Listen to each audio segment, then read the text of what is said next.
Tá, então, bom dia de novo, pessoal. A gente está aqui no Seminário Gama, né, para fazer uma apresentação hoje sobre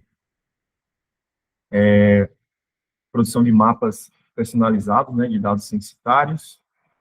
Eu sou o professor Jorge Birajara, vou estar com vocês aqui hoje realizando essa apresentação, né, falando um pouquinho desse pacote NetTools, que foi desenvolvido aí há pouco tempo. A gente está no formato híbrido, né, para alguns que foram lançados e outros no chat aí. O acesso com o link está liberado, não precisa de autorização. Bom, eu tinha uma pequena agenda para a gente aqui hoje, né, um breve auto-apresentação. Eu queria falar brevemente também sobre dados censitários. Vou falar sobre esse pacote NetTools, né, um pacote que eu desenvolvi recentemente aí, e que está disponibilizado no CRAN desde o dia 11/2. E aí eu vou mostrar uma das funcionalidades dele, né, esse processo de produção de mapa com uma malha personalizada, né, customizada, do jeito que a gente quiser, a partir de dados do censo, certo? Bom, então, só uma breve apresentação em termos de formação. Eu sou engenheiro de produção, formado na Federal de Viçosa, tenho uma especialização em engenharia ferroviária, metroferroviária. Tenho mestrado em engenharia industrial aqui no PEI, tá, em 2015, e aí, mais recentemente, eu concluí meu doutorado em engenharia de transportes lá na USP. Pouco antes de eu entrar no mestrado, né, eu fui analista e coordenador de operações numa empresa chamada América Latina Logística, trabalhava com manutenção ferroviária. Hoje essa empresa se chama Rumo Logística. Aí, em 2015, logo depois do fim do mestrado, né, eu comecei como professor substituto aqui no departamento de engenharia de transporte e geodésia, e desde 2016 eu sou professor efetivo, né, eu fiz 10 anos de UFBA aí, agora em janeiro. E desde 2024 tenho trabalhado com trabalho de consultoria, assessoria técnica científica, tanto para a Prefeitura Municipal aqui de Salvador, Governo do Estado, por meio do Plano de Desenvolvimento Integrado, e mais recentemente também a gente tem um trabalho com a Vale, tá? Mais voltado para essa área de infraestrutura de transportes. Esses são os temas científicos que eu mais trabalho, né, mais realizo pesquisa, né, principalmente comportamento individual relativo à viagem, né, modelagem desse comportamento. A gente usa muitos modelos estatísticos lá, para, por exemplo, entender o que é que influencia a pessoa escolher ir de carro para o trabalho ou não, por exemplo. É uma pessoa decidir pelo teletrabalho em vez da viagem. A gente tem trabalhado bastante recentemente também com questões relacionadas à acessibilidade urbana, né? Especificamente o que condiciona, né, e quão fácil é acessar as diversas oportunidades que existem no nosso território. Trabalho com alguns temas relacionados à interface entre saúde, mobilidade e acessibilidade também. Mais recentemente, tenho trabalhado bastante com o tema de logística humanitária e resiliência das infraestruturas de transporte, inclusive em parceria com a professora Carla, a gente está com orientação de doutorado, né, da Marcela. Trabalho bastante também com gestão da manutenção de infraestruturas de transporte, sobretudo a modelagem, né, da evolução de defeitos em pavimentos rodoviários e ferroviários, e essa parte de educação em ciência, tecnologia, engenharia e matemática também é um campo que, juntamente com a professora Carla, a gente costuma atuar, né? Inclusive, recentemente teve a publicação da SEDMA, né, que já está, inclusive, publicada recentemente sobre esse tema. Eu tenho também alguns trabalhos relacionados a produtos, né, digitais, envolvendo código, base de dados, né. Do ano passado para cá, eu comecei a investir um pouco mais nessa parte de pacotes estatísticos, né. Um dos pacotes que a gente vai falar hoje, inclusive, é o NetTools, que já está no CRAN. O Tripdist Model ainda estou em processo de desenvolvimento, né, para alguns modelos da etapa de distribuição de viagens, né, dentro da ótica dos modelos 4 etapas que existem lá no planejamento de transportes. Eu gosto também, né, e acho bastante útil a questão da produção de algumas bases de dados que são úteis para fazer pesquisa, né, elas não necessariamente são uma pesquisa, mas é um processo da parte da pesquisa. Essa primeira figura aí em cima, por exemplo, são fluxos de internação hospitalar, no qual a gente obtém dos microdados lá do DataSUS, por exemplo. A gente tem as internações hospitalares ao longo de um determinado período, a gente sabe do hospital onde a pessoa se internou e de onde ela vem. Muitas vezes, as pessoas que estão internadas em um determinado momento, elas não são daquela cidade onde elas estão internadas, né? Então, a gente tem, na verdade, uma base de dados de internação, a gente tem uma base de dados de fluxo, né, de transporte. Então, essa base de dados, por exemplo, aí, ela tem mais de 100 milhões de linhas, né, de internação de 2008 até 2024, a gente consegue produzir esses fluxos, né? Logo abaixo, a gente tem outra base de dados, que é de fluxo de transporte, uma pesquisa de origem e destino, de Salvador, que não estava bem disponibilizado, e eu fiz o trabalho de tratar esses dados e disponibilizar para outros pesquisadores utilizarem, né? Tem outros trabalhos também com Shine, né, para quem eu gosto de utilizar o R, né? A gente pode fazer alguns aplicativos, dashboards, eu faço principalmente com propósito educacional. Quem quiser conferir mais, né, eu tenho uma página na web, e aí embaixo eu tenho os links para quem quiser observar isso melhor. Mais recentemente, né, para apoiar minhas disciplinas, eu tenho investido um pouco nessa questão da elaboração de livros didáticos, né, em quarto, né, formato quarto book, disponibilizado. Tem a disciplina de engenharia de estatística aplicada em engenharia de transportes. Eu estou desenvolvendo esse livro, né, ele está em processo de construção, vou ministrar essa disciplina esse semestre, em GR 79. E uma outra que está bastante relacionada, inclusive, ao tema que a gente vai trabalhar aqui agora, que é uma disciplina de levantamentos e pesquisas em engenharia de transportes, tá? Que é uma parte lá da disciplina de levantamentos secundários, né, a utilização de bases de dados existentes, como as bases do censo. Eu estou produzindo esse livro também em quarto book. Então, são livros aplicados, né? A gente passa a teoria e também na parte de código com R lá para ser executado. Bom, então vamos falar um pouco do enfoque do nosso seminário, né? Que é a produção de mapas com esses dados censitários. Mas antes de a gente falar da produção do mapa em si, que é bastante útil para nossas pesquisas, né? Muitas vezes a gente faz pesquisas aplicadas aí, a gente quer, por exemplo, caracterizar a nossa região de estudo, tá? A gente está fazendo um trabalho aplicado, sei lá, em algumas escolas, por exemplo, como a gente fez no passado. Seria interessante, por exemplo, né, e enriquece muito o trabalho científico, seja no artigo, seja na apresentação, a gente caracterizar sociodemograficamente aquela região de estudo, né? A gente está falando, qual que é a renda média daquela região, né? Quantas pessoas existem ali? Quantas pessoas entre 0 e 15 anos existem naquela região, tá? Quantas pessoas de determinada raça, cor, né, específica existem naquela região. Então, isso enriquece bastante o nosso trabalho, né? Então, é como se fosse uma figura inicial, né, uma tabela inicial da nossa seção de resultados de um artigo científico, por exemplo. Então, antes de mais nada, né, a gente precisa falar do Censo Demográfico Brasileiro.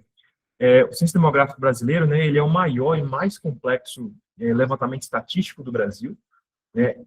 O Censo Demográfico, ele orienta todas as outras pesquisas amostrais que existem, tanto do IBGE quanto outras realizadas por outros institutos que não o Instituto Brasileiro de Geografia e Estatística, tá? Para o censo de 2022, a gente está falando de 180 mil recenseadores percorrendo 13 mil quilômetros no território. É uma operação super complexa. Existem várias camadas, né, de supervisão e controle desse processo de levantamento da informação. Os objetivos principais do censo, né, é contar os habitantes no território nacional, identificar, né, as características e como vivem os brasileiros. A gente está falando do principal responsável, né, sobre esse processo aí, é o Instituto Brasileiro de Geografia e Estatística, que também é o coordenador do Sistema de Estatísticas Nacional, tá, que é o SEM. Então, o censo, né, a gente sabe, ele é realizado decenalmente, mas ele é realizado desde da época do Império, né, em 1872, e ele foi tornado decenal a partir de 1890, com duas décadas aí que não teve, né, 1910 e 1930.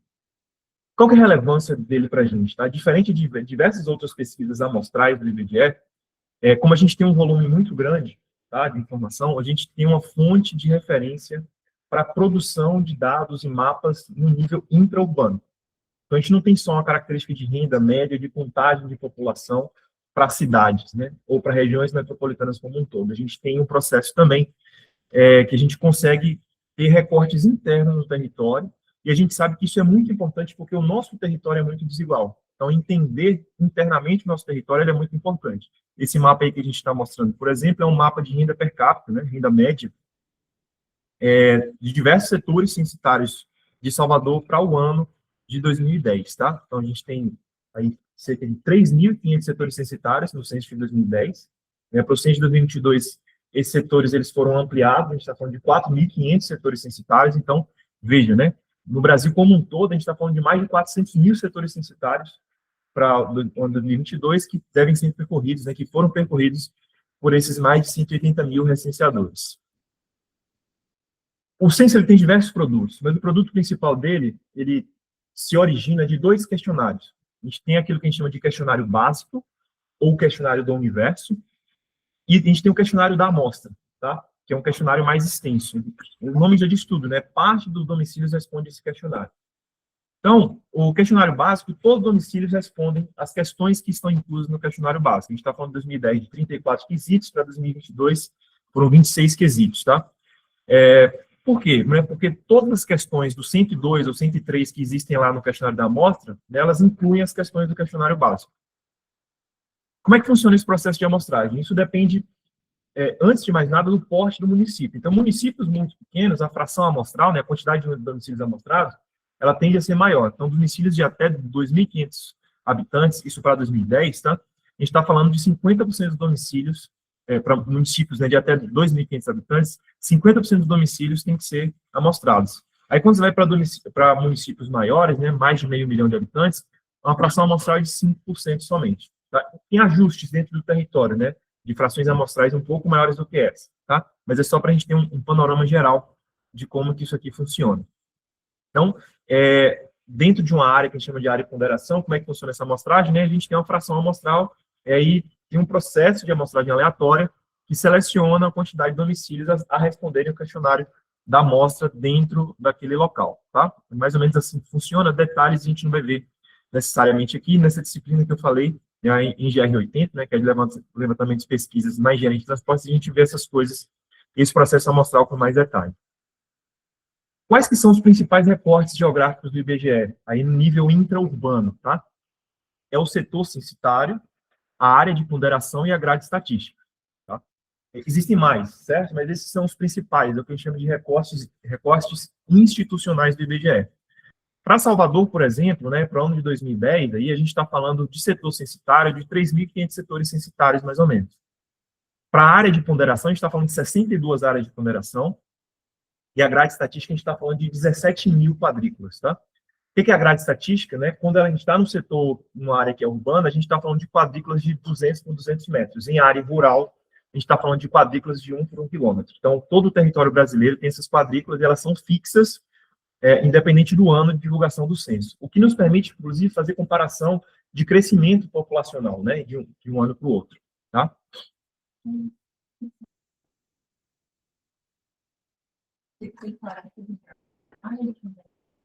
Boa, Carla, bem lembrado, tá?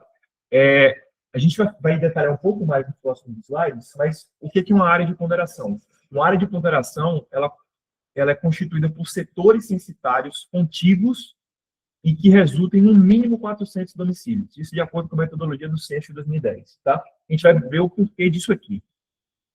O porquê disso aqui a gente entende pelos principais produtos do censo, né? Esses produtos são divulgados nos níveis dessas malhas. Então, o principal produto do censo, que é o que a gente vai trabalhar aqui, são os agregados por setor censitário. Ele vai trazer para cada setor censitário alguns quantitativos de totais, médias e variâncias, medidos a partir de atributos do questionário básico, que é o questionário menor, né, o questionário do universo, certo? Então, isso é divulgado no nível do setor censitário. Tá? Então, a gente tem para um determinado setor censitário, a renda média, por exemplo, a variância dessa renda, tá? A gente tem um total de população, um total de pessoas de 0 a 5 anos, a gente tem um total de pessoas de raça preta, de raça parda, por exemplo, para cada setor censitário. Um outro tipo de produto é o que a gente chama de microdados da amostra. Os microdados da amostra, a gente tem duas unidades aí de medição no censo. Uma unidade é o domicílio e outra unidade são os indivíduos. Tá? A gente tem, então, para os microdados da amostra, uma tabela com respostas individuais para cada um dos indivíduos que foram questionados na amostra e cada um dos domicílios relativos, né, que tem, obviamente, correspondência com esses indivíduos. Só que o detalhe é que a gente tem a identificação espacial desses indivíduos e domicílios está no nível da área de ponderação. Por quê? Como eu tenho muitos quesitos, tá? Se eu tiver um nível de área de setor censitário de grade estatística e tiver 102 informações sobre aquele indivíduo ou aquele domicílio, eu consigo identificar no território. Então, por motivo de preservação de sigilo, as áreas de ponderação elas têm que ser formadas por esses setores censitários contíguos de no mínimo 400 domicílios, onde eu vou ter o resultado divulgado do microdado da amostra. Tá? Então, eu tenho resultados individuais, tanto para os indivíduos como para os domicílios. E eu tenho um outro nível, que é a grade estatística, né? Ela tem um detalhamento muito maior, e a única coisa que a gente tem lá é total de população e de domicílio. né? Isso para o censo de 2022. No censo de 2010, a gente ainda tinha um total de sexo masculino e sexo feminino. Mas para esse censo, a gente só teve total de população e total de domicílio na grade estatística. A lógica aqui é a seguinte, né? Existe um trade-off aí, né? Um comprometimento, um compromisso entre a resolução espacial, ou seja, quanto maior a resolução espacial, menor essa unidade espacial, né? Ou seja, aquela ideia de resolução de pixel mesmo, né? Melhor resolução, menores são os pixels que você tem. E o nível de informação.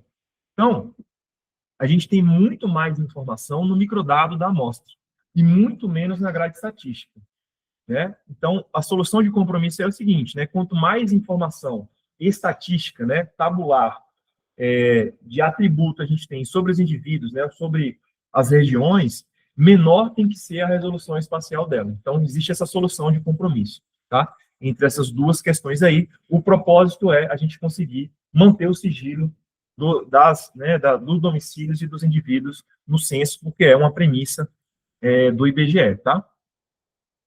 Então, existem outros produtos do censo, né? Aquele dado, por exemplo, de os recenseadores terem percorrido 13 mil quilômetros, tá? Isso é um dado que vem específico de um produto do censo, que é o trajeto dos recenseadores. A gente tem, obviamente, a divulgação das malhas territoriais, né? A gente está falando aí de setores censitários, né? Grade estatística e tudo mais. A gente tem uma pesquisa específica, né? Que é a pesquisa urbanística do entorno dos domicílios, que é um outro questionário, vem sendo feito desde o censo de 2000, que é para caracterizar, né, as faces de quadro, né, as ruas, se tem pavimentação ou não, tá? Se tem arborização ou não. Isso é uma pesquisa muito importante para o pessoal do censo.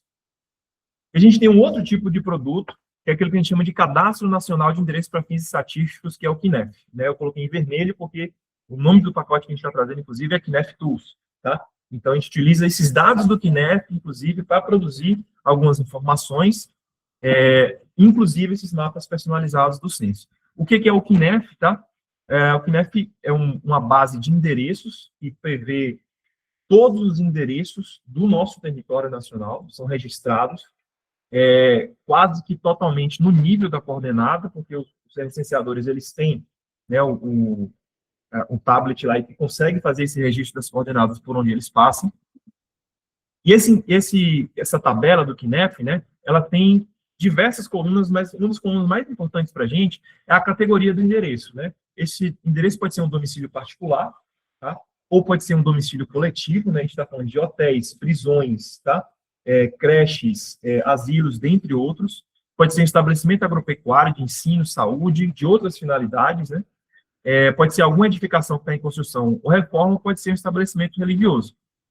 Existem também categorias de precisão desse georreferenciamento, né? A que a gente mais quer é exatamente a categoria de coordenado, tá? Mas muitas vezes a gente não consegue esse nível de precisão, a gente consegue, às vezes, né, em função da região que está passando, ou de problema no processo de referenciamento, ter que esse endereço ele só está preciso no nível do centroide do setor censitário, certo? Que é o ponto médio ali do setor censitário, tá? Mas mais de 96%, né, da precisão aí dessas coordenadas que a gente tem, está no nível da coordenada mesmo, tá? Que tem aí um erro de 5 a 8 metros de posicionamento, de acordo com o documento metodológico lá do CNEF, certo? Então, a gente está falando no nosso território, para 2022, de 106, né, quase 107 milhões de endereços registrados, tá? Uma base territorial, uma base muito grande, né? Desse total, a gente está falando de 3,5 milhões em construção ou reforma. Desse total aí, quase que 90 milhões, em torno de 90 milhões, a gente está falando de endereços relativos a domicílios, tá? Só uma curiosidade, né? Desse total aí, 24,4 milhões são endereços sem número, e a maior parte desses endereços sem número estão na Bahia, inclusive, tá? Então, quase 30% aí dos endereços na Bahia não tem número, por exemplo, tá? Tudo sem número, tá? Os nomes mais frequentes que a gente encontra em logradouros na Bahia, por exemplo, é Rua A e Rua B, e o terceiro mais comum é a Rua Santo Antônio. Existe a supervisora de disseminação de estatísticas na Bahia, Mariana Viveiros. Ela tem um Instagram que é bastante interessante, que ela divulga essas informações lá para quem tiver curiosidade. Eu deixei o link aí também, eu vou deixar a apresentação disponível para vocês posteriormente, tá? Bom, isso é uma apresentação muito resumida do que é o censo. O censo tem bem mais coisa, tem bem mais detalhes metodológicos, mas eu acho que isso seja o suficiente para a gente começar a falar sobre o pacote, tá? que é o Kinect Tools. Então, esse pacote eu comecei a desenvolver no final do ano passado, aproveitei esse recesso letivo aí de fim do ano, que era um projeto que eu já tinha em mente há algum tempo para produzir esse tipo de informação, que eu acho que é bastante útil para diversos setores, né, áreas de conhecimento.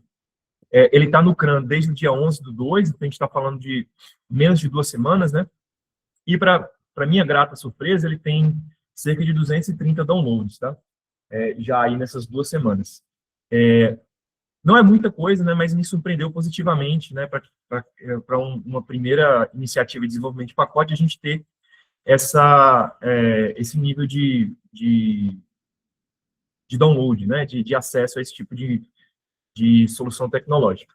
Eu tenho tido a ajuda aí de um outro desenvolvedor, né, que é o Bruno Mioto, que ele é da área de biologia, e tem dado um apoio fundamental aí no pacote, na profissionalização, tanto da parte de código, quanto, inclusive, da parte da logo, né, que foi ele que produziu. A gente tinha uma logo bem precária, eu tenho um senso estético, meu senso estético é bem deficiente, e ele ajudou bastante nisso também. A gente conseguiu produzir também lá um GitHub Pages, né, para esse pacote, então tem toda a documentação, se vocês forem lá em Articles, né, lá em cima vocês conseguem acessar a documentação para cada função do pacote. A gente tem outras documentações aí que são interessantes também do ponto de vista de algumas features, de alguns atributos de otimização desse pacote, que eu vou mencionar um pouco mais. As principais funções desse pacote são essas 5, tá? A gente tem a função de leitura desses dados, e esses dados eles são lidos, né, por default em formato Arrow, que para quem conhece aí dessa parte de Big Data tem sido, né, uma iniciativa da Apache, que são dados em formato colunar, que a gente consegue ler dados que eles são maiores do que a memória RAM, inclusive, porque ele tem esse processo otimizado, ou você pode ler esse dado em formato SF, né, que é o principal pacote para dados geográficos do R. E aí tem algumas outras funções, né, que são mais funções analíticas. A gente tem a Kinect Counts, que a gente consegue contar a quantidade de endereços por tipo em qualquer malha poligonal, seja uma malha hexagonal H3, que eu vou falar logo mais, ou qualquer malha que você coloque na função. A gente tem a função Compute Lume, né, o Lume é de Land Use Mix Index, né, que são indicadores de uso misto do solo. Isso tem um propósito nobre lá no urbanismo, né, que é a gente entender regiões da cidade em que você tem uso mais misturado do solo, né, porque qual que é a premissa, tá? Em algumas regiões que você tem uso somente residencial, ela não é mista, não tem mercadinho, não tem cabeleireiro, dentre outras utilidades. Em geral, você tem pessoas que acabam se deslocando mais naquele território por carro, né, de maneira menos sustentável, tá? E quando você tem o uso mais misto do solo, as pessoas fazem trajetos mais a pé, de bicicleta e tudo mais. Então, a gente tem um indicador novo que a gente propôs de uso do solo, que está nessa função. Inclusive, a gente tem um pré-print a respeito disso, e um artigo enviado para uma revista específica da área, com essa proposta de indicador, que está em processo de revisão, e a gente consegue computar esses indicadores para qualquer malha poligonal também. E aí a gente tem as duas funções que a gente utiliza nesse pacote para a produção desses mapas personalizados, que são funções que realizam um processo que a gente chama de interpolação dasimétrica, tá? Tanto para malhas hexagonais H3, como para qualquer tipo de polígono que a gente possa querer produzir essa informação, tá? Que são informações, né? Tracks, census tracks é setor censitário, tá? Então, tracks a gente está pegando informações de agregado do setor censitário, do censo, e trazendo para qualquer outra malha poligonal. A gente tem outras duas funções, né, especificamente, que trazem para a gente um PDF do documento metodológico do Kinect, para quem quiser acessar sem precisar ir no site, e um dicionário, né, que está em formato de planilha, para quem quiser utilizar. Certo? Então, o que é uma malha hexagonal H3, né? Isso é bastante utilizado aí no contexto da acessibilidade urbana. Uma malha desenvolvida pela Uber, né? Ele tem esse processo hierárquico de várias resoluções. Então, a gente tem uma resolução, quanto menor essa resolução, né? 1, 2 ou 3, a gente está falando de hexágonos maiores, e esses hexágonos eles vão sendo subdivididos para hexágonos menores, ou seja, de maior resolução espacial. E a gente consegue gerar, por exemplo, nessas malhas hexagonais aí, para Salvador, né? Uma malha hexagonal de resolução 7, por exemplo, essa primeira, você vê que os hexágonos são maiores. Eu tenho resolução 8, 9, 10, 11, vai até a 15, tá? Então, eu tenho hexágonos bem pequenos. Por que isso é útil, né? A gente produzir para um território, esse tipo de malha tem algumas vantagens topológicas, né? Como, por exemplo, todo hexágono ele está equidistante de todos os seus vizinhos. É diferente de uma grade estatística, por exemplo, que você tem vizinhança em torre, né? E vizinhança em rainha, tá? Então, a diferença do centroide de um quadrado, né? Os quadrados que estão na vertical e na horizontal é diferente daqueles que estão, da diferença, né? Entre os centroides e os quadrados que estão na vizinhança ali na diagonal, tá? Então, existem diversas vantagens aí relativas, essa é uma delas para a malha hexagonal H3. E aí, a gente fez questão, né, de colocar nesse pacote, a gente está vivendo uma era de Big Data, né, algumas otimizações, tá? E aí, uma das otimizações que a gente tem é no processo de leitura. Então, o dado é nativamente, por default, ele lida em formato Arrow, que aí você lê esse formato otimizado para a memória. E aí, se você quiser, por exemplo, só trabalhar com os endereços de um determinado bairro, você pode fazer essas filtragens e depois você só coleta, né, desse formato Arrow para um data frame, né, para um table, ou para qualquer outro tipo de formato de dado que se queira, tá?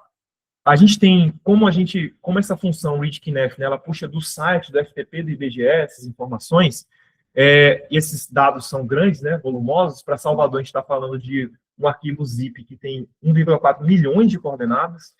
Para São Paulo, que é maior, a gente está falando de 5,6 milhões, tá? Então, esses arquivos são grandes. E aí, muitas vezes, a gente não quer, toda vez que puxa essa função, que abre o R novamente, a gente não quer baixar de novo. Muitas vezes, a gente não está com a internet disponível. Então, a gente tem um parâmetro de cache lá, tá?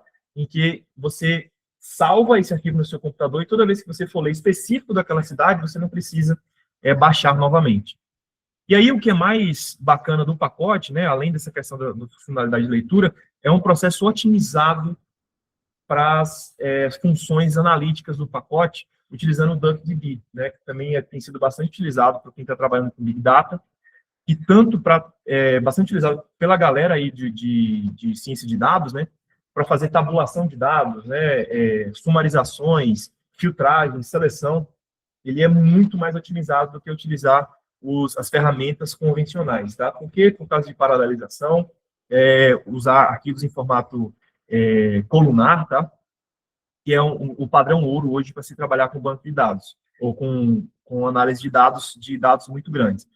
O que ele faz, basicamente, ao invés de você precisar de um servidor para fazer todo esse processamento de vários computadores, como se fazia no passado para processar Big Data, você consegue fazer isso do seu computador, tá? Então, a gente consegue processar dados muito volumosos utilizando tanto arquivos em formato colunar, né, como o caso do Arrow, quanto utilizando o DuckDB para fazer esse processamento.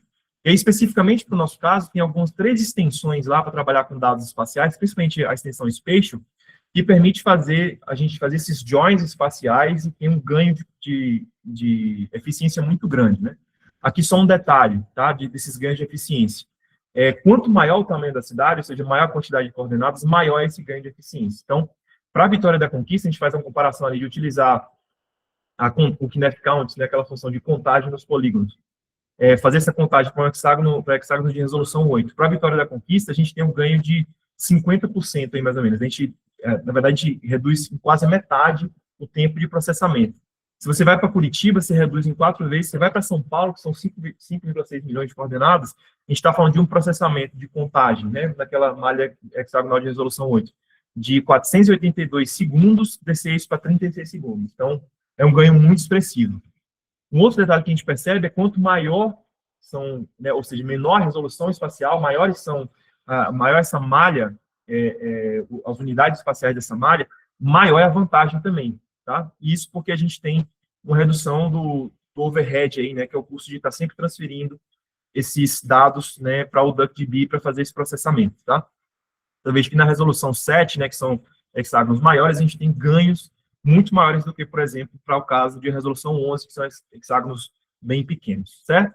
Isso para dar um panorama geral do pacote, mas o que me interessa para a gente é exatamente esses mapas personalizados, né? Tanto com a função tracks to A3, né, quanto para a função tracks to polygon, certo? Qual que é a ideia, né, aqui para a gente? Muitas vezes, o resultado que a gente obtém lá do censo, né, ele está, especialmente aqui os agregados para o setor censitário, que é a solução que a gente tem até então para o pacote, o formato dos setores censitários, veja que ele é bem mais granular em certas regiões da cidade, em outras nem tanto. Tá? Aqui a gente está vendo um resultado, por exemplo, de renda per capita para Salvador, né? A gente tem, historicamente, essa região da Orla Atlântica, os resultados de renda per capita maiores. Mas muitas vezes a gente não quer o resultado em setor censitário, a gente quer em outra malha, que, por exemplo, faz sentido para a gente. Se a gente está falando de quem está trabalhando com saúde, por exemplo, a gente está falando de distritos sanitários, né? Ou áreas de influência, de captação das unidades de atenção primária à saúde, ou distritos escolares, né? Ou zona, para quem trabalha com transporte, zonas de tráfego, né? Área de captação de estação de metrô, de BRT, áreas de risco mapeadas, por exemplo, pela Defesa Civil, que a gente quer saber o total populacional de renda daquela região, ou qualquer mapa personalizado que você construa e queira ter para aqueles polígonos esses resultados de censo. Então, a função visa realizar exatamente esse objetivo. Então, o que se faz convencionalmente? Tá? A gente faz aquilo que a gente chama de interpolação por área. Então, a gente tem uma malha original, né, uma malha origem, onde a gente tem esses resultados mapeados, a gente tem uma malha alvo, em que a gente quer obter essas informações. Né? Aqui, por exemplo, o que a gente queria fazer, a gente tinha um resultado de bairros, né, lá para 2022, 2023, mais ou menos, de população, de dados do censo, a gente queria trazer esses resultados de população do bairro para a área de ponderação de 2010 e comparar essa população de área de ponderação de 2010 com 2022. Certo? O que a gente fez lá foi interpolação por área. Então, se um determinado polígono, né, que a gente quer alvo, ele pega 30% de um setor censitário, né, ou de um bairro que tinha X de população, a gente vai pegar 30% de X, tá? E jogar para aquele setor, para aquela malha alvo, tá? Aquela unidade da malha alvo.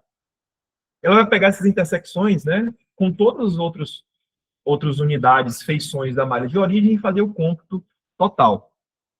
O detalhe, né, é que dificilmente essa população se distribui uniformemente ao longo da malha de origem, tá? Ao longo das unidades, das feições da malha de origem. Mas a gente pode aperfeiçoar isso melhor, isso mais, né? Veja que, por exemplo, aqui, né, ainda falando da interpolação convencional, isso aqui, a área em rosa aqui, são as áreas urbanizadas via mapa biomas, né? Lidos por sensoriamento remoto, classificado pelo mapa biomas em 2010, e a gente tem em vermelho, né, tudo que foi expandido de área urbana para 2022. Então, veja que tem vários vazios aí no território, né? E quando a gente faz esse processo de interpolação por área, tá? Convencional, às vezes você está pegando uma área que é verde e você está passando a população daquela malha original para a malha alvo, que não tinha população, na verdade. Então, o que a gente pode fazer, né? Essa é a ideia exatamente que a gente faz aqui na interpolação das métricas. O exemplo que eu vou dar, tá? Ele diz respeito a variáveis de total, tá? Variáveis de média é um pouco diferente. Então, imagine que você tenha 3 setores censitários aí, né? 1, 2 e 3, com essas populações, né? O 1 tem 10, tá? O 2 tem 9, o 3 tem 8, certo? O que a gente quer fazer? A gente quer, na verdade, população para esses distritos aí, são diferentes, tá? Em geral, o que a gente faz? A gente vai pegar esse distrito, né, e sobrepor aqui, e aí o que tiver de intersecção por área nele, vai trazer para ele. Esse 2 aqui é a mesma coisa, vai estar mais ou menos nessa região. O que intersectar aqui, vai trazer para ele. O que a gente faz, tá? E a gente quer descobrir as populações. O que a gente faz a partir disso? A gente vai pegar os dados do PNET, de distribuição dessas coordenadas de habitação, e a gente tem 2 estágios para esse processo de interpolação. Tá? O que a gente faz primeiro é trazer essa população de forma igual dentro do setor censitário para cada um desses domicílios. Então, se eu estou falando desse setor censitário aqui, né, que tem 3 residências e uma população de 9, cada um dessas residências vai receber 3. Veja que não é um processo preciso, mas como a gente supõe, né, que dentro dos setores censitários a gente tem uma certa homogeneidade, isso é muito mais preciso do que uma interpolação por área simples, tá? Isso é feito por diversos outros, a interpolação basimétrica utilizando esses dados, né, de residência, distribuição das residências, é uma das formas de fazer isso. Né? Existem diversas outras formas. Por exemplo, a população costuma se concentrar em torno de ruas, né? O pessoal usa a malha de ruas para fazer essa distribuição. Então, esse é o primeiro estágio, né? Trazer a população dos setores censitários para os domicílios. A gente distribui de forma igual, tá? Aí, num segundo momento, a gente vai ter esses domicílios com essas populações que foram trazidas dos setores censitários, a gente só vai distribuir para as malhas onde eles vão se encaixar, certo? Então, no nosso caso aqui, o segundo estágio, né, é trazer exatamente essa população para esses 2 distritos, somando todos os valores que a gente encontra aqui.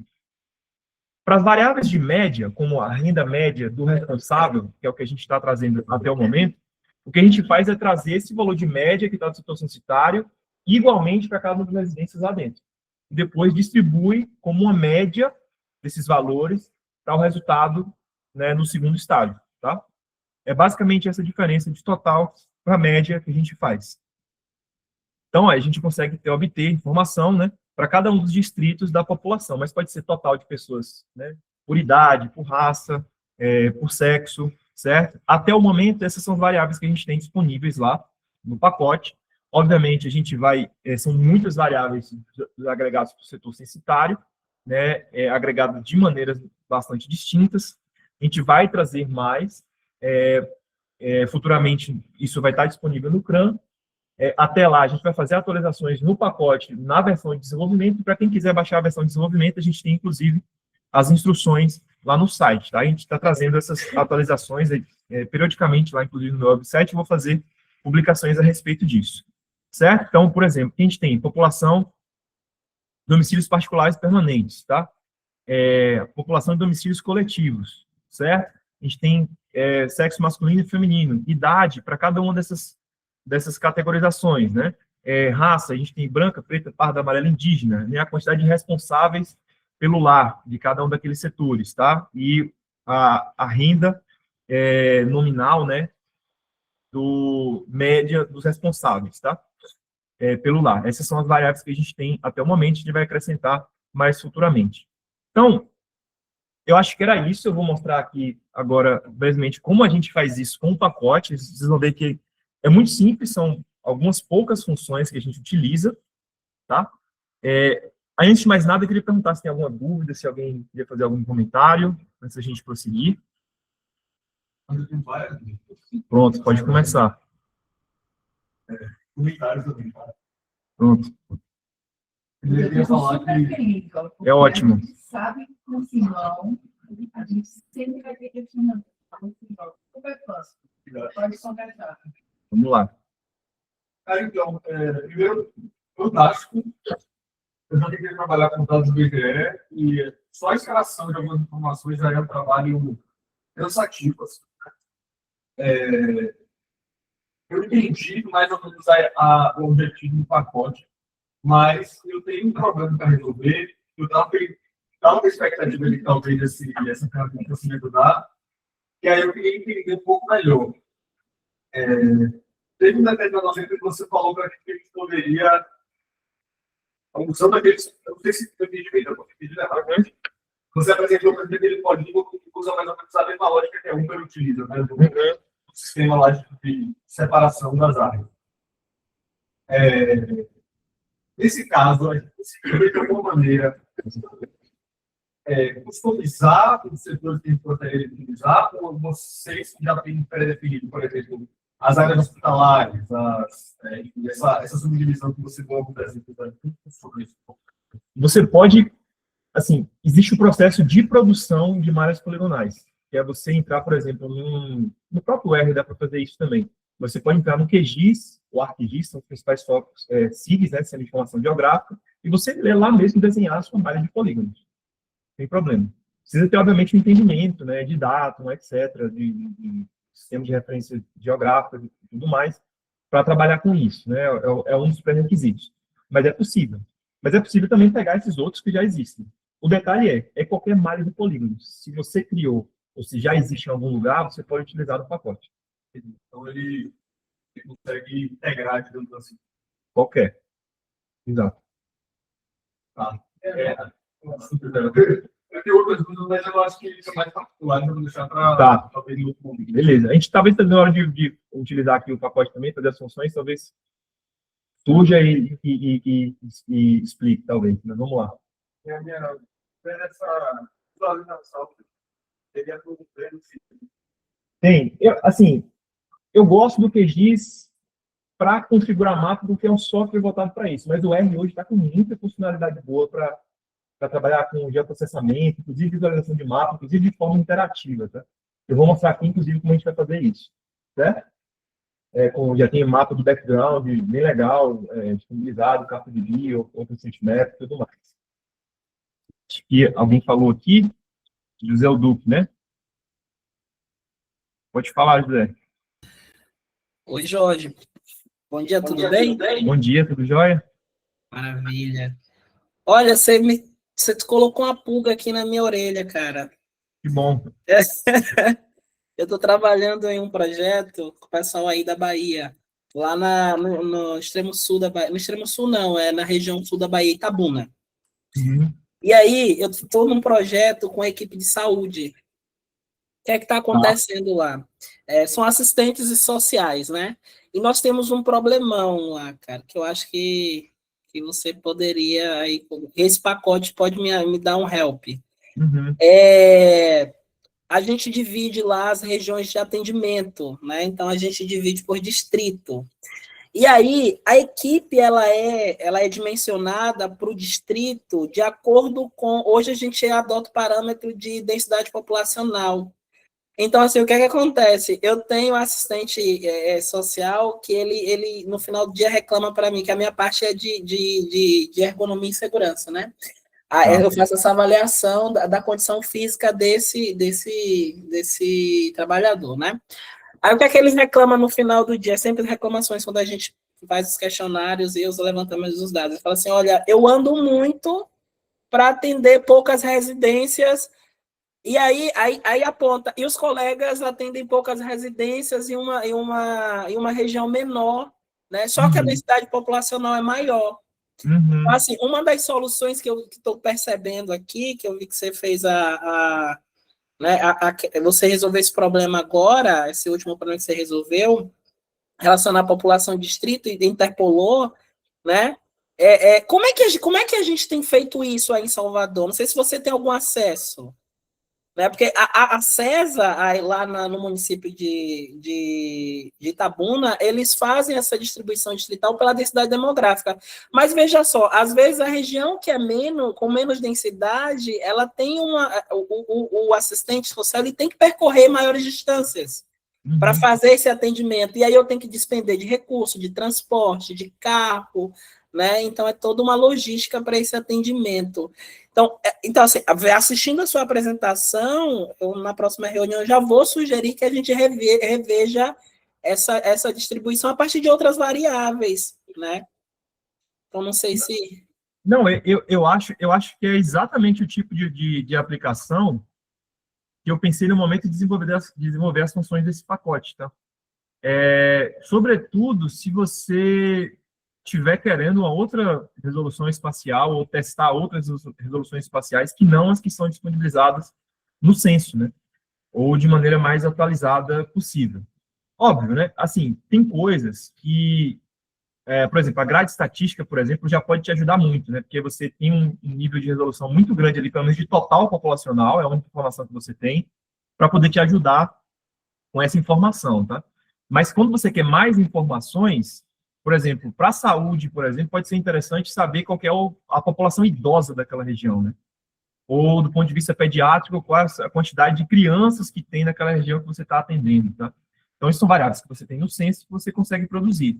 E aí, o detalhe, eu acho que quando a gente for mostrar no código aqui como a gente produz essas coisas, vai ficar bem claro de como você poderia solucionar esse tipo de problema, certo? Certo. No nosso caso, para assistência social, a gente usa o número de família. E aí é que sobrepõe. Às vezes tem família com 5, às vezes tem família com 3. Aí a minha pergunta para você, por que você tirou a média quando você foi... Não interpolou lá no exemplo anterior? Por que eu tirei a média de... Você fez as médias por residência. Porque foi uma média ali, né? Na verdade, assim, no primeiro estágio, né, o que a gente faz é tem um determinado setor censitário ali naquele estágio, né, no estágio inicial, e tem uma quantidade de residências, domicílios particulares permanentes naquele setor. Então, se eu tenho um total de 2.000 pessoas num local em que você tem 1.000 residências, você distribuiu 2 pessoas por residência. E essas residências, elas vão... Depois você vai utilizar elas para quando você jogar uma outra malha em cima, vai capturar quantas residências caem ali dentro e você passa para essas outras residências esse total. Porque tem interpolação de 2 coisas, né? Tem interpolação de totais E tem interpolação de média, né? Que a gente tem variáveis de média também no setor censitário, certo? Como, por exemplo, a renda nominal média do responsável, certo? Pelos domicílios. Isso para 2022, né? A gente tinha até a renda per capita, né? A renda média no censo de 2010, mas no questionário básico desse censo ele não teve, né? Com essa redução que teve de pouco mais de 30 e poucas questões para 26, tá? E quando é o caso de renda média, a gente passa a média, um valor direto da média, direto para o domicílio, sem subdividir entre os domicílios, óbvio. E no segundo estágio, quando a gente coloca lá, de novo, a malha nova, a gente vai pegar a média daquelas médias que tem em cada um dos domicílios. É isso que a gente faz no caso de variáveis de média. No caso de variável total, a gente divide o total que tem no setor censitário de população, igualmente para cada residência, e das residências depois, o que cair de malha em cima delas, a gente puxa esse somatório de volta para esse nova malha poligonal que a gente está colocando, alvo que a gente quer produzir os dados. Ficou claro, não? Não, para mim ficou ótimo, né? Obrigado, viu, Jorge? Para mim ficou bem claro agora, você explicando, né, mais detalhado. A gente vai fazer um caso aqui, inclusive, de dado de bairro, tá? E aí eu acho que essas coisas vão ficar mais claras para a gente. Mais alguma dúvida, pessoal? No pressuposto de que a região censitária é uma coisa, é feita um teste para ver se realmente pode ser distinto. Um propósito do censitário é que a gente tenha nível mínimo de homogeneidade. Isso é garantido? Não necessariamente, né? Até por isso, para a variável de média, a gente tem você tem variável de média, você tem variância também. Então, é muito importante identificar isso, e nessas funções, a gente tem para todas essas funções, isso eu tive o cuidado de fazer, ter um diagnóstico da interpolação das métricas. Porque o que pode acontecer nesses dois estágios, tá? No primeiro estágio, pode ter alguns setores censitários que, para aquele atributo que você quer, ele está com um valor ausente, faltante. Então, quando você tem muitos casos desse jeito, para algumas variáveis, acende um alerta para você olhar e falar, bom, pode ser que o meu resultado não vai ser tão preciso no final. A mesma coisa quando faz posteriormente. Às vezes, não passou para alguns domicílios e teve domicílio que não conseguiu transferir. Então, tem todo esse diagnóstico ao final. E existe essa preocupação. Continua existindo viés. A gente costuma chamar esse viés de falácia ecológica, né? Que é quando você interpreta unidades, resoluções espaciais maiores com uma característica da resolução espacial maior. A gente não está imune a isso. Mas o que a gente faz é ter métodos que cheguem o mais refinado possível nesse resultado, mas não é um método, obviamente, que vai ser 100% confiável. Ele é muito mais confiável, por exemplo, do que a interpolação por área. Mas ele não vai ser 100% confiável também, porque, em alguma medida, a gente pode estar incorrendo nesse viés, que a gente chama de viés ou falácia ecológica, tá? A gente está interpretando os valores individuais como total. Mas como a gente tem um certo pressuposto de que essa divisão do setor censitário, né, como o DGE faz a cada censo, e tem uma certa homogeneidade ali dentro, né, a gente está falando de poucas quadras em determinados locais de setor censitário, então a gente tem uma certa garantia de que para algumas regiões, pelo menos, a gente vai ter uma alta confiabilidade. Mas, de novo, você levantou foi muito importante, de não confiar cegamente no resultado, de fazer um diagnóstico mais elaborado, sobretudo se você tem setores censitários muito grandes, que aí a possibilidade de você estar incorrendo em falácia ecológica é maior. Mas o que é que a gente ganha, por exemplo? Vai ter setor censitário que vai ser um monte de área verde, né? Então, você tem um ganho enorme de domicílios estarem concentrados em certas regiões e está fazendo a interpolação basimétrica em relação à interpolação por área, tá? E tem algum ganho. Então, a gente tem que ter sempre esse cuidado de, nas premissas do estudo, né, de estar observando direito esse processo que a gente está fazendo.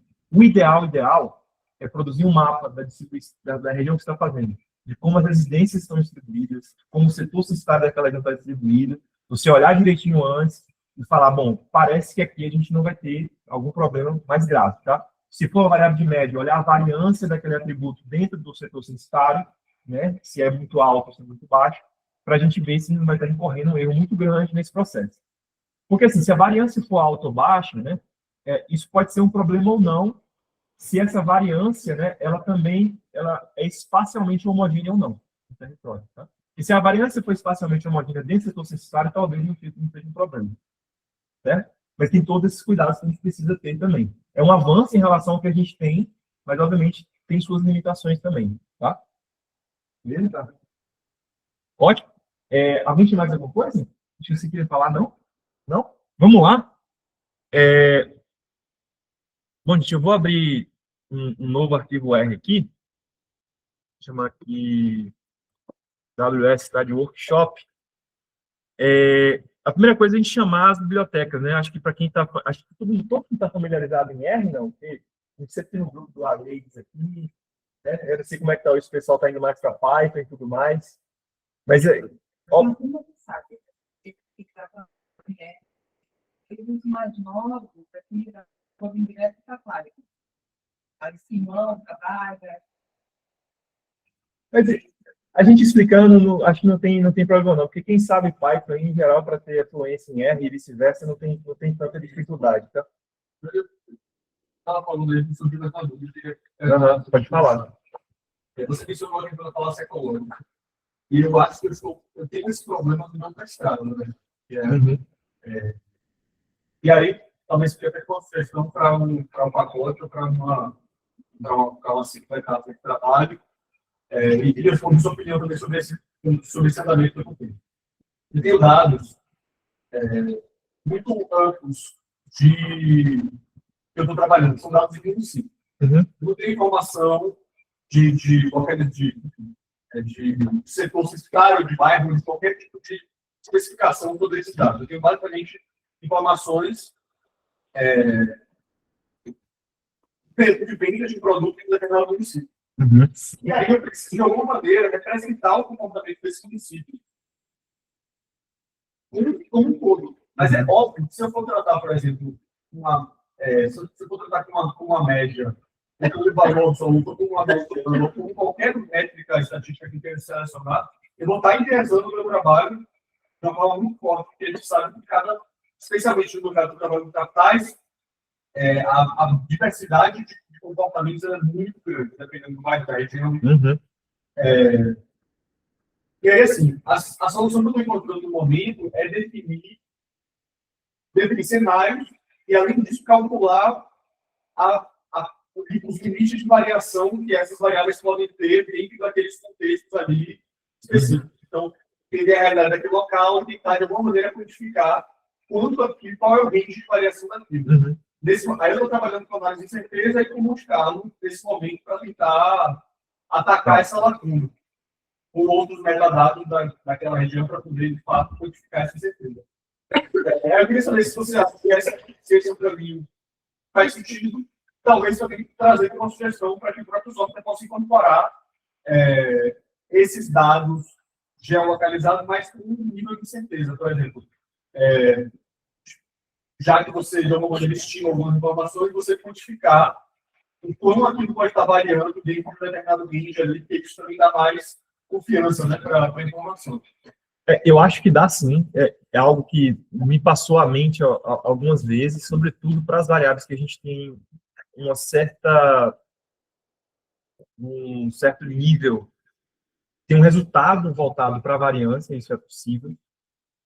A gente não tem, nesse caso, respondendo mais, eu acho, uma segunda pergunta sua, mas no final, a gente não tem como saber, por exemplo, que existe a variância que a gente observa nos dados tabulares, certo? Existe um outro tipo de variância que a gente trabalha com dado espacial, que é a aleatoriedade espacial. Os dados podem ser aleatórios espacialmente ou não, mas a forma como essa variância acontece, né, tem aquilo que a gente chama de isotropia ou não, anisotropia ou não, tá? Se está tudo mais alto concentrado para cá, mais para baixo, se é horizontal, diagonal, o que é que seja.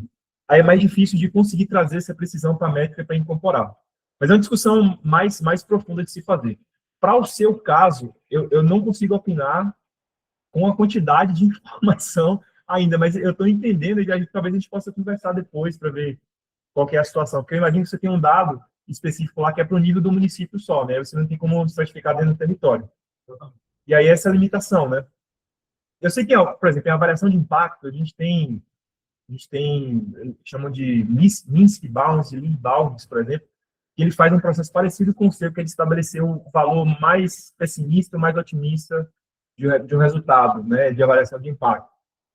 Que é um caminho e você estaria referenciado na literatura dessa área especificamente, tá?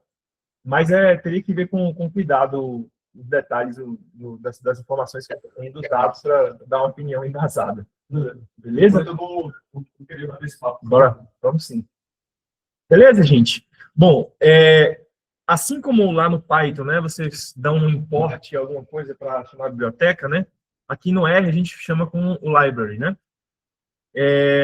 Para instalar pacote, a gente vai usar um install packages, né? E aí, no caso do Kinect Tools, como ele já está lá no CRAN, vocês vão utilizar esse comando aqui, tá?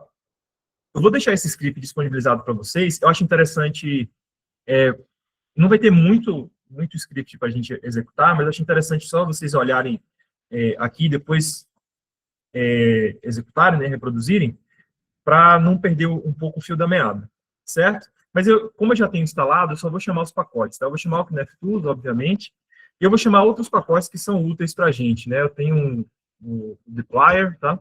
Que é um pacote para manipulação de dados. Eu vou chamar também o GeoBR, que é um pacote que a gente consegue extrair informações de recortes geográficos do Brasil inteiro, produzido pelo pessoal do Instituto de Pesquisa Econômica Aplicada.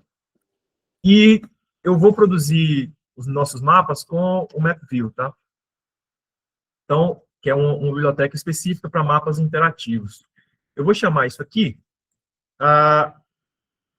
e aí eu vou trazer a função aqui, ó, tracks to H3, tá? Que é para os hexágonos H3. Só para a gente dar uma olhada nos parâmetros, né? Eu tenho um parâmetro ali, CodeMuni, que esse é o código IBGE de 7 dígitos que identifica os municípios, os 5.570 municípios do Brasil. Tá? Eu tenho um ano, que é 2022, a gente, por enquanto, só tem o Kinect 2022 para fazer essa análise. Existe o Kinect 2010, mas ele tem algumas inconsistências. A gente tem outro parâmetro, que é a resolução espacial. Por default, a gente está utilizando a resolução 9, tá? Mas a gente vai utilizar aqui a 8, por exemplo. E aí tem um parâmetro VARS, né? O VARS é ali se você não colocar nada, ele vai trazer a população de private households, né, que é domicílios particulares, e eu tenho collective households, né, que é domicílios coletivos. Aí eu tenho um parâmetro cache true, né, que ele vai passar esse cache lá para a função readKinect, para, se já tiver baixado, eu não vou fazer download de novo. E ele tem um verbose aí que a gente fez questão de colocar especificamente para cada etapa do processo quanto que durou, né, para a gente ter uma noção da eficiência, né, e às vezes não achar que o programa travou, porque tem certas etapas que demoram um pouco mais, você sabe em que etapa, em que step você está no momento de estar executando aquela função, certo? Então, a Tracks to Polygon, né, os parâmetros dela são bastante parecidos. O que muda aqui, basicamente, né, eu tenho o CodeMuni, aí eu tenho o Polygon.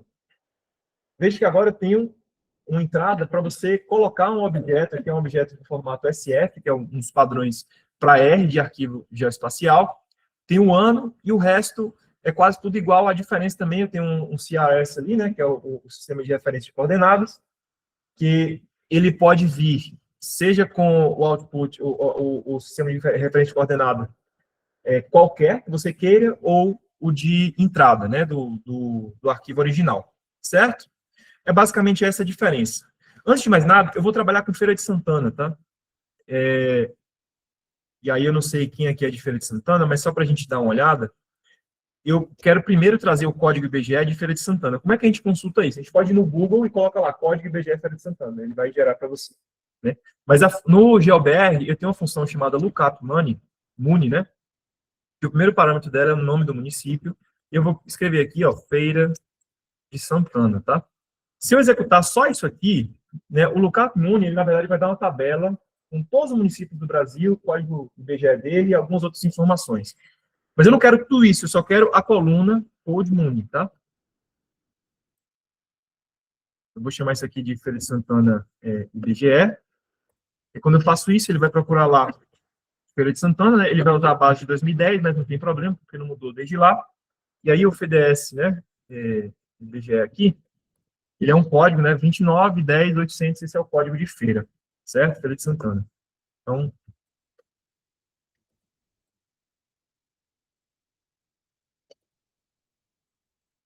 tá? Então, a primeira coisa que a gente vai fazer, e aí, ó, com uma linha de código, né, eu vou interpolar para uma malha hexagonal H3 de resolução 8. Tá? E o que é que eu quero trazer aqui? Vou trazer mais isso aqui, desse H3. Eu vou usar o tracks do A3. E aí eu vou usar, né, o CodeMuni, vai ser o código de Feira de Santana. Tá? Eu vou usar a resolução 8. E aí eu vou querer as variáveis, né, a de população de domicílios particulares permanentes e a variável de renda média do responsável, certo? Eu vou dar um Ctrl Enter, veja que ele aparece o processo, ele conecta com o DuckDB, né, que é um banco de dados, vai fazer o load das extensões e para cada etapa ele vai gerar o tempo de processamento, tá vendo? Nessas 6 etapas aqui, quanto que durou. Veja que a Feira de Santana, né, ele não dura mais aí do que 10 segundos, né? 5,9 segundos, 214 milissegundos, 1,8, certo? Então, um município de um porte médio aí, né, de 700 mil habitantes, ele gera bastante rápido, tá? Se você não utilizar,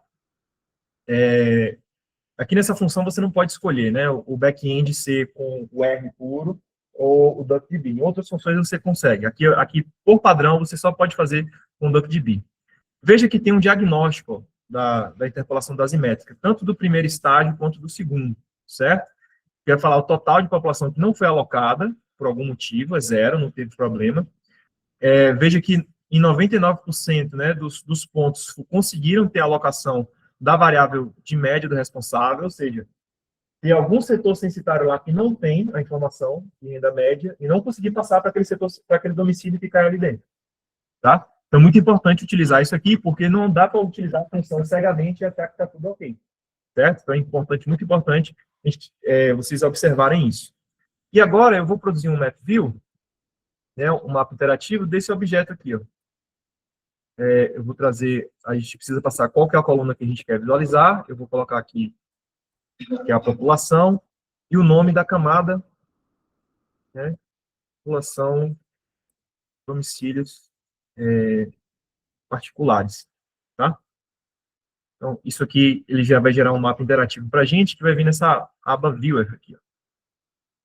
Então, veja só, você tem uma população de Feira de Santana, distribuída espacialmente em hexágono de malha, né, de resolução H8. Então, veja, inclusive bem com número decimal, né? Porque nesse processo de trazer um total para a quantidade de domicílios, você vai fazer uma divisão lá, não vai ser um número, muito possivelmente não vai ser um número inteiro. Então, tem em torno de 13.718 pessoas para essa região, tá? 2.000 para esse de cá, 6.125 para esse de cá, por aí vai. Veja que à medida que a gente vai se distanciando, né, do centro, a quantidade populacional ela vai diminuindo. Eu posso fazer um outro mapa aqui de renda. Feira de Santana tem uma característica interessante, tá? E nesse mapa de renda, média do responsável, só vou mudar aqui a coluna.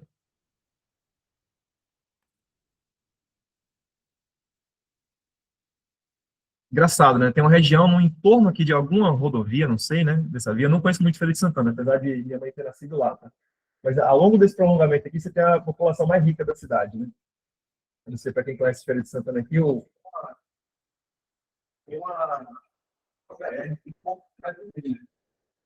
e aí, ao longo dessa faixa aqui da BR, exato, nessa pegada a população mais rica da cidade, né? Bom, veja que eu estou falando de malhas hexagonais H3, né? Mas a gente pode interpolar, por exemplo, essas variáveis, né, para bairros, tá? De Feira de Santana. Como é que eu... Bom, vocês podem ler qualquer tipo de malha, né? De qualquer lugar. Eu vou puxar do GeoBR, né, o GeoBR tem os bairros, né? Por uma função chamada Read Neighborhood. Então, não foram todos os 5.570 municípios que passaram a sua malha de bairros para o IBGE, acho que de 700 enviaram, tá, para o último censo, e Feira de Santana foi um deles, tá? Então, eu vou colocar o ano aqui que eu quero essa malha de bairros para cá, eu vou tirar vou colocar esse simplified aqui como falso, certo? o GeoBR traz essa vantagem, né, de você ter geometrias simplificadas, que à medida que você vai aproximando, você vê que elas são bem quebradas, não pegam bem. Mas para ver a distância, esse mapa, ele fica legal. Tá? Só aproximado que fica ruim. Por que eles fazem isso? Porque é pesado o arquivo geográfico, né? Tem uma coluna lá de geometria, e aí, se você quiser ver de longe, você baixa um arquivo mais leve. Mas se você quiser aproximar e ver com mais detalhe, é interessante você colocar para a geometria não vir simplificado. Então, o default é vir simplificado, certo? Então, o que eu vou fazer aqui, eu só vou passar depois de baixar, eu vou passar um filter, né, para o name Muni aqui. Eu quero que seja o município de Feira de Santana. Ver se ele vai conseguir baixar. A gente aqui, nossa internet.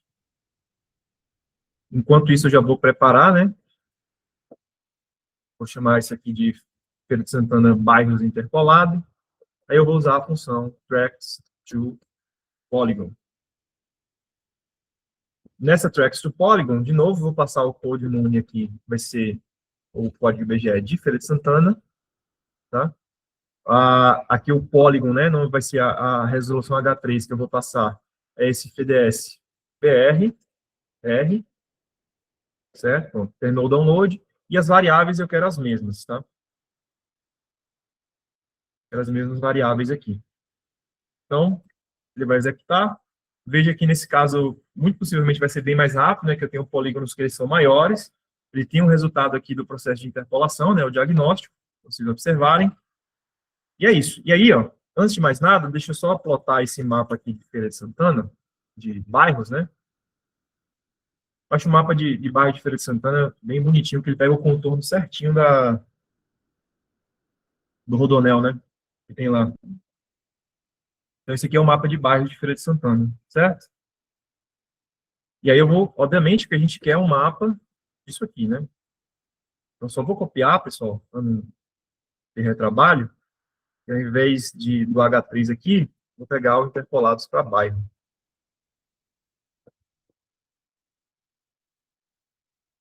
Então, vou pegar aqui população, interpolado para bairro. Então, essa é a situação que a gente tem, certo? Veja que com a malha hexagonal H3, é mais justo a gente observar daquela maneira, porque todos os polígonos têm mais ou menos a mesma área. Tá? Aqui, quando você pega um polígono muito grande, né, ele vai pegar hexágonos, né, tem pouca gente, você acha que o bairro tem muita gente, mas na verdade é porque o bairro é muito grande. Se você for olhar o mapa da região metropolitana de São Paulo mesmo, e plotar lá, né, com todas as zonas de tráfego, né, que é um arquivo que a gente usa bastante lá em transporte, você vai olhar, poxa, mas parece que em São Paulo, no centro, tem pouca gente, e nos extremos tem muito. Não, né, porque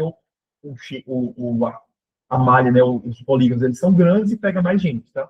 Aí, quando você bota densidade populacional, divide pela área, ou você usa em formato hexagonal, porque todo mundo é a mesma área, no fim das contas dá no mesmo, você consegue observar melhor. Por isso que a gente tende a preferir mapas que tenham uma melhor regularidade espacial, tá? Então, esse aqui é o mapa de população, e aí o de renda, tá? Quando a gente gera, veja que tem esse bairro aqui, né, que pega exatamente naquele prolongamento que a gente viu dos hexágonos, né? Naquela região. Tem uma renda média aqui, mais ou menos R$ 7.500 do responsável do domicílio. Bom, gente, assim, pouquíssimas linhas de código para a gente ter um resultado, né? Então, eu acho que uma das grandes utilidades é essa. A gente fez bastante questão, deu muito trabalho. O fato de ter IA hoje, né, ajudou muito a gente também a conseguir implementar essas coisas. Principalmente tem coisas que estão em processo de desenvolvimento, como essas extensões espaciais do DuckDB.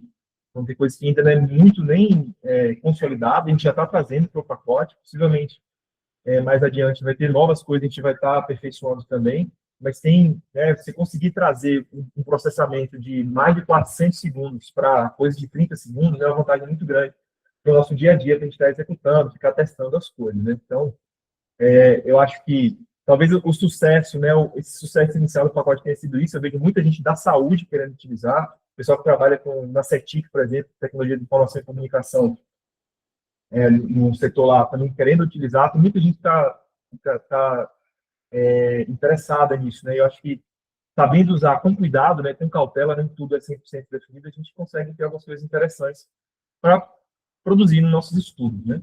Eu acho que era isso, tá? Então, eu acho assim, a ideia da gente convidar, né, para um público tão diverso, né, que tem, claro, né, objetivo não somente dentro da pesquisa, mas não estão começando, né, o mestrado, o doutorado, tem uma doutora, né, e assim, existem várias possibilidades, porque às vezes a gente nem imagina ser possível fazer algo. E às vezes tem ambientes totalmente diversos, porque como eles trabalham com diferentes níveis de formação, né, a gente, né, se a gente estiver mais avançado em informação, de necessidades, pode fazer um mapeamento, extrair uma informação com uma qualidade, né, tipo assim, diferenciada, muito mais próxima do nosso estudo, está no nosso estudo, ou que apoiar o estudo, né, do outro, sempre no orientador, orientado possível. Então, a gente tem alguns que falam, mas eu não sei o que eu vou utilizar agora, é um processo de perceber isso, né? Como é que a gente vai fazer. E a gente tem um professor de áudio tão próximo, nossa, tem Simão, está marcando para conversar com ele, isso é muito bom a gente ter esse universo de interação também. Então, eu queria agradecer, ainda mais a gente, esse ambiente híbrido, né, de quem quiser, com seus orientandos aqui no Pará, né, tão distante, né, aqui, novos, né, estudantes aqui da pós, ainda estão de férias, para não chegarem. Então, acho que é um grande prazer, né, que a gente oferecer essa vida, que a gente está cobrindo aquele Cristo. E bom, eu assim, agradeço também pela oportunidade, aí, pelo convite, muito mais nada. De que estou à disposição também para a gente poder conversar, para quem quiser. Deixei deixar alguns dos meus contatos aqui também no. Se eu transmito a tela aqui de novo. Deixar alguns dos meus contatos para quem quiser entrar, tá? Eu tenho também produzido algumas coisas em meu website, né? Principalmente agora que saiu o pacote, a gente tem algumas coisas que está publicando por lá, dessas novidades, o que for saindo, coisas novas e tudo mais, para quem quiser acompanhar também. Fique à vontade, eu estou trazendo algumas publicações, enfim, né? Eu vou populando essas coisas aí ao longo do tempo. Essa figura, inclusive, que eu trouxe na apresentação, foi exatamente para fazer esse processo para a zona de tráfego, lá na região metropolitana de São Paulo, né? Enfim, estamos à disposição para o que preciso aí, necessário, gente, para contribuir, né? Eu faço parte do grupo de pesquisa também, o orgulho está aqui, há 20 anos já, né, cara? Eu preciso, pode contar comigo. Obrigado, gente.